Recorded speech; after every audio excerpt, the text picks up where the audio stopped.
2024 अब शुरुआत हो चुकी है। ऐसे में लोकसभा चुनाव की तैयारियों में इस वक्त एनडीए गठबंधन भी और इंडिया गठबंधन भी पूरी तरह से दमखम से लगा हुआ है। तो किस तरह की तैयारियां हैं इन दोनों की, इस पर बात करेंगे। एनडीए की बात करें, एनडीए में कुल 38 दल शामिल हैं। वहीं इंडिया गठबंधन अलायंस जो अभी आकार ले रहा है, इसमें 28 दल शामिल हैं। पूरा नाम आपको बताते हैं। एनडीए का पूरा नाम है नेशनल डेमोक्रेटिक अलायंस। काफी पुराना ये गठबंधन है, जबकि इंडी गठबंधन 2024 के चुनाव के लिए विपक्षी गठबंधन का एक समूह है और इसका नाम है Indian national developmental inclusive alliance.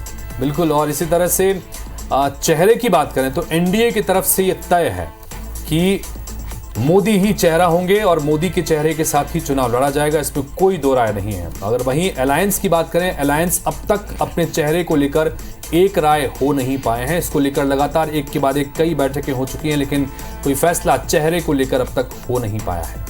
NDA गठबंधन की बात करें तो उनका कुनबा बढ़ा है, लगातार ऑल पार्टियां उनसे जुड़ी हैं, लेकिन चुनौतियां भी उनके लिए कम नहीं हैं। जबकि इंडी कई राज्यों के दलों के हित इसमें टकराएंगे और इस टकराव की एक झलक 2023 के चुनाव में भी हमें देखने को मिली है। किस तरह से मध्य प्रदेश में कांग्रेस, आम आदमी party, Samajwadi party, Bahujan Samajwadi party, ये सब अलग अलग चुनाव लड़े हैं और नतीजा भी आपके सामने है कि कैसे विपक्ष को मुंह की खानी पड़ी है 23 के चुनाव में। बिल्कुल। और इसी तरह से अगर जो तमाम अलग अलग घटक दल हैं उसकी बात करें तो एनडीए में जैसा हमने बताया कि 38 दल हैं और इस 38 में से 25 दल ऐसे हैं जिनका लोकसभा में कोई प्रतिनिधित्व है ही नहीं।